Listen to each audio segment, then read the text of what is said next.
So today I want to do something a little different. Most of the time in this class, I try to explain what is happening right now. I try to give you a framework. I try to give you the tools to understand the world. And we have been doing that a lot recently with this war. But today I want to make a prediction. Now, before I do that, I want to go back because I think it is important, very important to understand how we got here. Because if you understand how I made the first three predictions, you will understand why the new prediction I'm making today is not just a guess. It is not just an opinion. It is the logical conclusion of everything we have studied together in this class. Okay?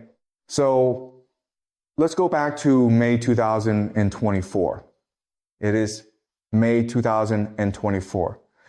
Joe Biden is still the president of the United States.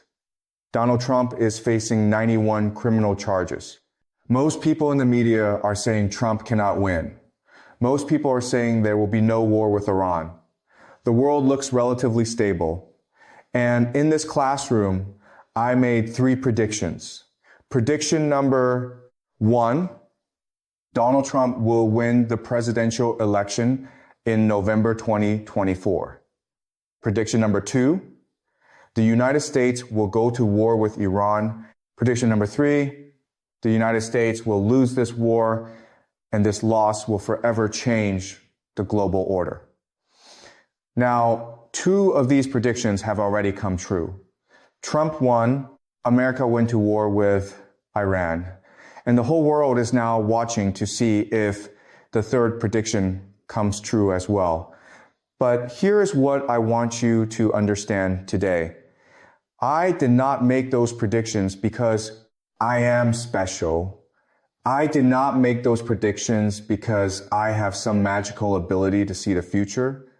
I made those predictions because I used a method, a framework.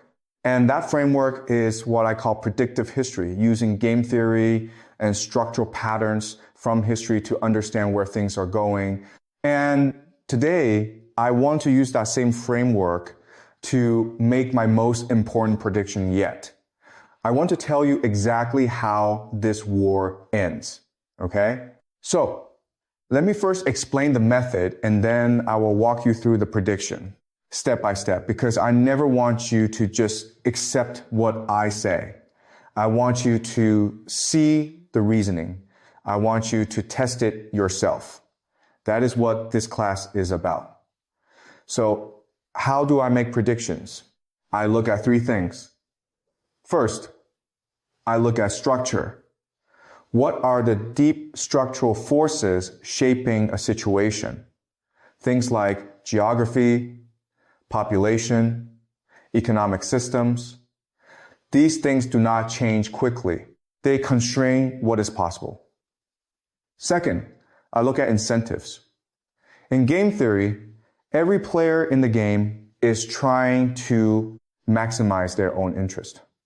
So I ask, what does each player actually want? Not what they say they want, what they actually want. Because those 2 things are often very different. Third, I look at history, not because history repeats exactly. It does not. But because human beings are human beings, empires are empires, and certain patterns appear again and again across thousands of years. If you know those patterns, you can see them playing out in real time. Now, let me apply this to the question of how this war ends. And I want to do this carefully, step by step, because the answer is not simple, but it is logical. Once you see it, you cannot unsee it. Okay? First, let's understand what each player actually wants. Because, as I said, what people say they want and what they actually want are different things. What does America say it wants? It says it wants to stop Iran from getting a nuclear weapon. It says it wants to bring democracy to Iran. It says it wants peace and stability in the Middle East. Okay? Now, what does America actually want? America wants to maintain control over the global oil supply because the global oil supply is the foundation of the petrodollar system, and the petrodollar system is the foundation of American financial power. Remember what we have discussed before. Since 1973, all oil in the world has been traded in US dollars. This creates permanent global demand for the dollar. It is what allows America to print money and run huge deficits without its economy collapsing. Without the petrodollar, America cannot afford its military. Without its military, it cannot maintain its empire. So the real goal of this war is simple. Control the Middle East, control the oil, keep the petrodollar alive. Now, what does Iran want? Iran wants to survive.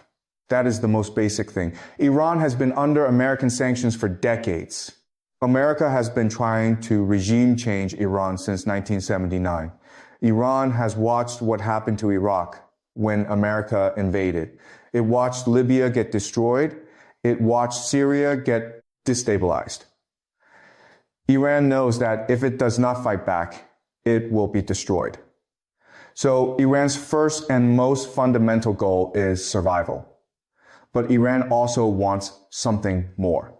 Iran wants to be recognized as a legitimate regional power. It wants to end the sanctions permanently.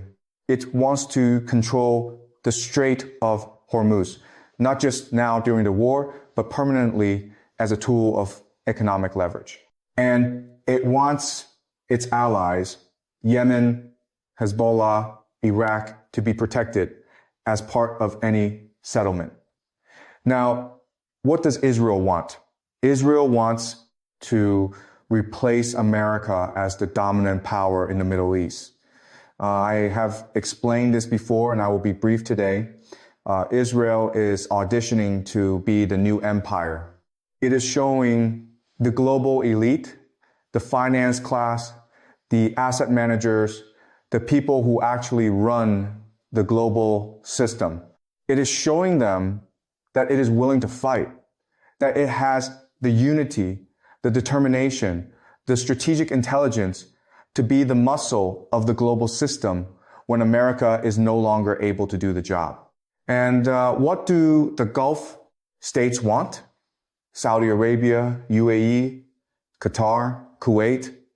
They want to survive too, but they are weak. They cannot fight on their own. And right now, they are trapped between two powers that are much stronger than them. Their strategy is to stay as close to whoever wins as possible. And they will flip very quickly to the winning side when they see which way things are going. Okay? Now, I have the players and their real interests. Let's look at the structural realities, because interest alone do not determine outcomes. Structure does. So here are the key structural facts of this war. And I want to go through these carefully because they are the foundation of my prediction. Structural fact number one, America is winning the air war, but cannot win the ground war. Let me explain this. In an air war, America is dominant. America has the most advanced fighter jets, the most advanced bombers, the most advanced targeting systems. And in the opening phase of this war, America did serious damage to Iran. It struck nuclear facilities. It targeted leadership. It tried to destroy missile and drone factories. But here is the problem. You cannot win a war from the air alone. This is not just my opinion. This is one of the most well-established facts in all of military history. No country in modern history has ever been regime changed purely from the air. You can bomb a country endlessly, and it will not surrender if the population is determined and the leadership is resilient. The Americans bombed North Vietnam for years. Vietnam did not surrender. The British bombed Germany for years in World War II. Germany did not surrender from the air. It surrendered when Soviet and American ground troops were physically inside its territory. So if America wants to achieve its goal of regime change in Iran, it eventually has to send ground troops. There is no other option. But a ground invasion of Iran is, as I have said many times, potentially catastrophic. Iran is 4 times the size of Iraq. It has a population of 90 million people. It is mountainous, and Iran has been preparing for a ground invasion for 25 years. Not 25 days, not 25 months, 25 years. Underground bases in mountain ranges, decentralized drone factories, weapon systems specifically designed to destroy helicopters, armored vehicles, and infantry. This is not something America can simply bomb its way through. Structural fact number 2, the cost exchange is unsustainable for America. We have discussed this before, but let me make it very simple. Iran fires a drone that costs $50,000. America fires a missile to shoot it down that costs $3 to $10 million. For every Iranian drone, America spends 60 to 200 times more money trying to stop it. Iran fires these drones in swarms, hundreds at a time. America is running through its interceptor stockpiles at a terrifying rate. In fact, we already know that America is racing to accomplish its military objectives before it runs out of interceptors. Let me say that again. The most powerful military in human history is in a race against the clock before it runs out of weapons. That is where we are. And America's military industrial complex, which is the most corrupt institution in the world, as I have argued many times, cannot quickly replace these stockpiles. The F-35 took 26 years to develop. Interceptor missiles take years to produce. Iran's drone factories, on the other hand, are dispersed across the country, hidden in basement and warehouses, and can be rebuilt quickly, even after strikes. This is an asymmetry that only gets worse for America over time. Structural fact number 3. The economic pressure is real and growing every day. The Strait of Hormuz carries 20% of the world's oil supply. Iran is effectively controlling it right now. This is not just a military issue. This is an economic weapon pointed directly at the global economy. And now Yemen has entered the war and is threatening the Red Sea, which carries another 12 to 15% of global trade. Think about what happens when both of these choke points are disrupted at the same time. Oil goes to $150, $200 a barrel, fertilizer becomes scarce, food prices rise globally, and a global recession begins. This creates political pressure inside America that no president can resist, because ordinary Americans are already asking, why are we fighting this war? Why are gas prices going up? Why is my grocery bill going up? And the answer is this war. Structural fact number 4, American political will is fragile and declining. Only about 40% of Americans support this war right now. That number will go down, not up, as casualties increase and economic pain grows. America is not a nation that accepts casualties. Well, we saw this in Vietnam, we saw this in Iraq, we saw this in Afghanistan. Every time America gets into a long, expensive, painful war with no clear victory in sight, the political will collapses. And with it, the ability to fund and sustain the war collapses too. Iran knows this. Iran has studied American psychology very carefully. For 20 years, Iran has been analyzing American political behavior. It knows that the American public has a pain threshold. And Iran's entire strategy is built around pushing America past that threshold. Okay? So now I have the structure, I have the players and their interests, and I have the key constraints. Now, let me give you the prediction. I believe this war ends in one of two ways. And which way it ends depends on one critical question. Does America send ground troops into Iran or not? Let me explain both scenarios. Scenario 1, America does not send ground troops. It keeps this an air war. In this scenario, America continues bombing Iran from the air. Iran continues firing drones and missiles. The war goes on for months, possibly years. America depletes its interceptor stockpiles. The cost keeps rising. The political pressure at home keeps building. Oil prices stay elevated. The global economy suffers. And eventually, and this is the key word, eventually, America looks for an exit, a face, saving way out. Trump goes on television and says something like, "We have achieved our objectives. We have significantly degraded Iran's military capabilities. We are declaring victory and bringing our forces home." But here is what actually happens. America withdraws from the Middle East. The Gulf states, seeing that America is leaving, immediately start hedging. Some of them, Qatar, Oman, moved toward Iran. Others, Saudi Arabia, UAE, moved toward Israel. The petrodollar system weakened significantly, and Iran, still standing, still in control of the Strait of Hormuz, emerges as a legitimate regional power for the first time in decades. In this scenario, America loses the war. But the loss is not catastrophic. America survives. It retreats from the Middle East, but it does not collapse. It is weakened. Yes, its credibility is damaged. Yes, but it does not fall. Now, let me tell you scenario 2. America sends ground troops into Iran.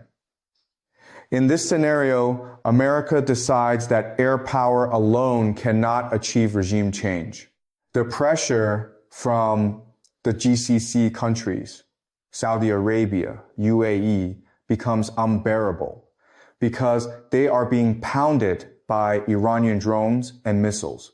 And they are screaming at America to finish this once and for all. The pressure from Israel is enormous, and Trump, who does not have a clear strategy and who is increasingly desperate, decides to roll the dice and send in the Marines. This is where things get very dangerous because Iran has been waiting for exactly this moment. Today, I want to approach things differently. In most of our discussions, the goal has been to explain the present, what is happening right now, how to interpret events, and how to build a framework for understanding the world as it unfolds. We have applied that approach extensively, especially in analyzing this ongoing conflict. But today, I want to take a step further. I want to make a prediction.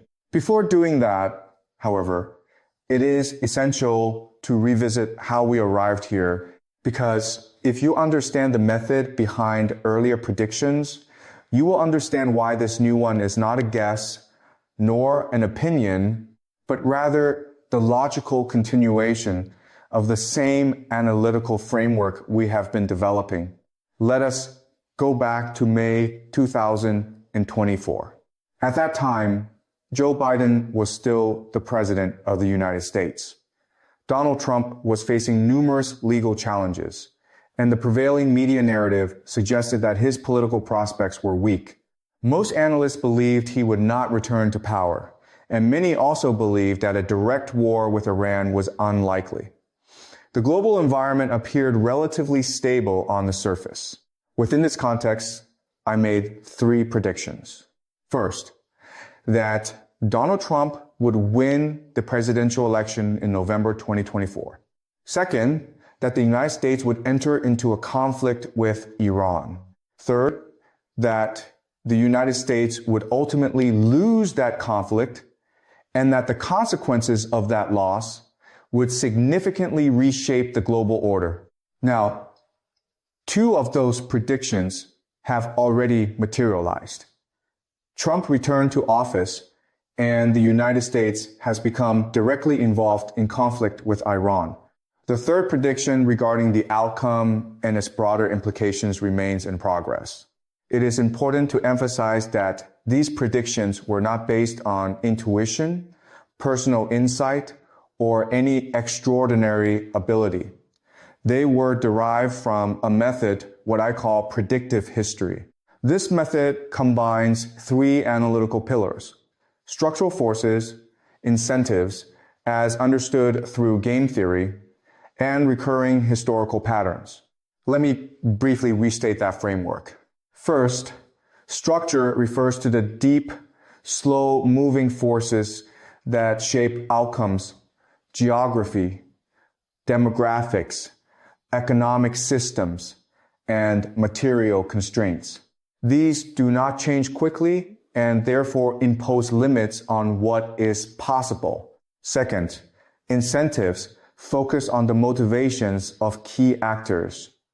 In game theory, each participant in a system acts in accordance with their perceived interests.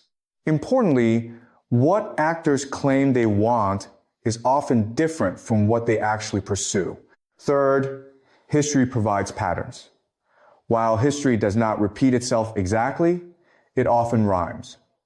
Similar structural conditions and incentives tend to produce similar types of outcomes across different eras. Using this framework, we can analyze the present conflict. The first step is to understand the actual objectives of the key players, not their stated goals, but their underlying strategic interests. The United States publicly frames its objectives in terms of preventing nuclear proliferation, promoting regional stability, and supporting democratic governance. However, from a structural perspective, its deeper interest lies in maintaining the stability of the global financial system, particularly the dollar-based energy trade system that underpins its economic influence. Iran, on the other hand, is primarily focused on survival.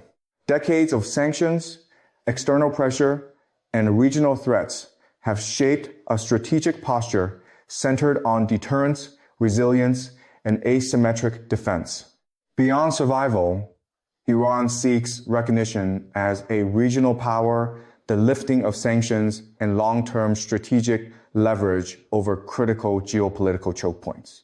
Israel's position is more complex but can be understood as a pursuit of long-term strategic dominance and security within the region, demonstrating its capability as a central military and technological power in a shifting global order.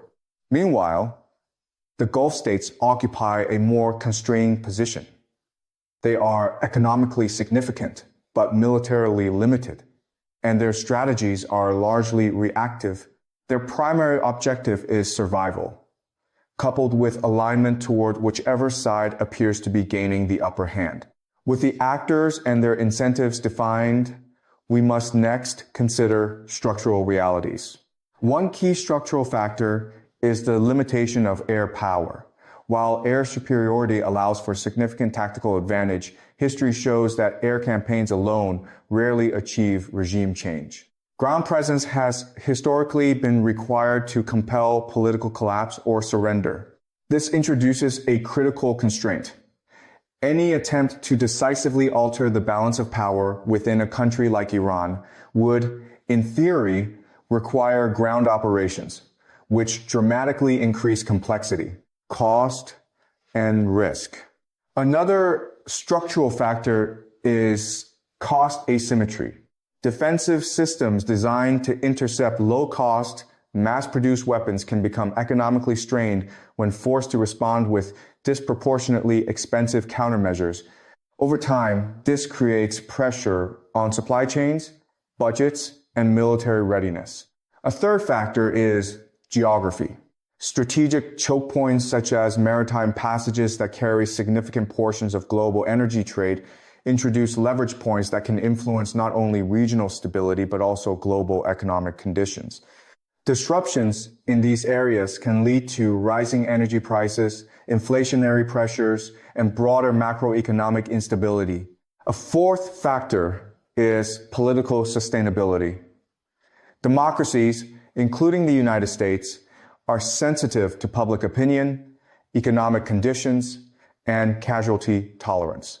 Prolonged conflicts without clear resolution tend to erode public support, which in turn constrains policy decisions.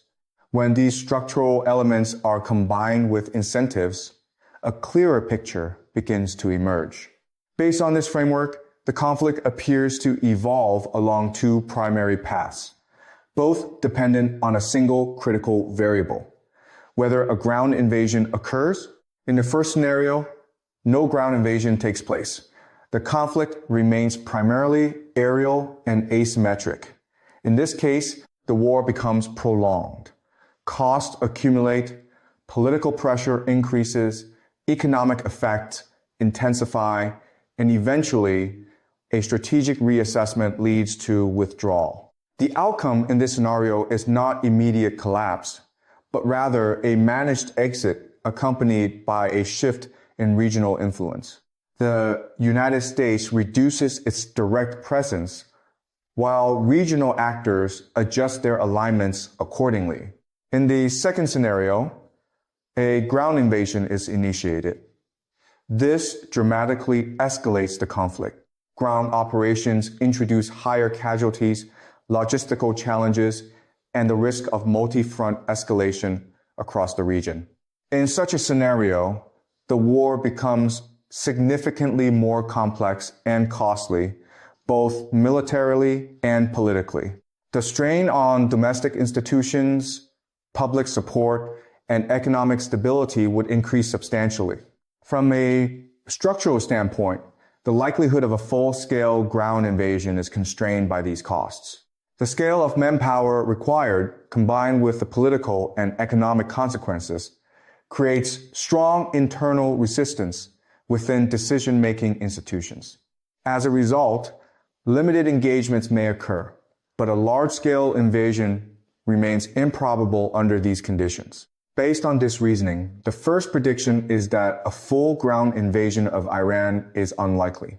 The second prediction is that the United States will gradually reduce its military footprint in the Middle East over a period of time, driven by economic pressure, political considerations, and strategic recalibration.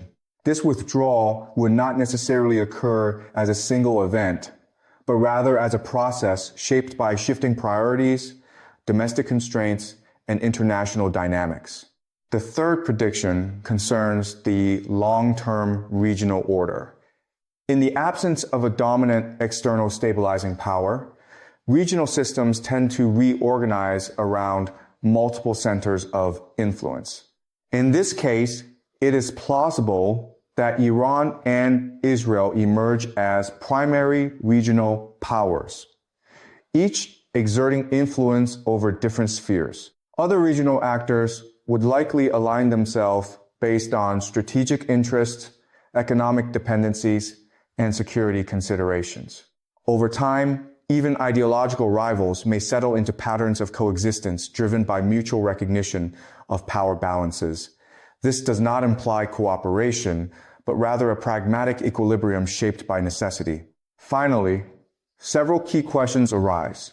Nuclear weapons, given their historical taboo and catastrophic implications, remain highly unlikely to be used. Their deployment would fundamentally alter global norms and trigger widespread proliferation, making their use a last resort scenario that all major actors are strongly incentivized to avoid. Direct negotiations between adversarial parties are also complicated by trust deficits. Past agreements that were later abandoned have created skepticism, making durable settlements dependent not merely on agreements, but on verifiable changes in underlying realities. As for timing, predicting precise timelines in geopolitical systems is inherently difficult. However, structural pressures tend to accumulate gradually until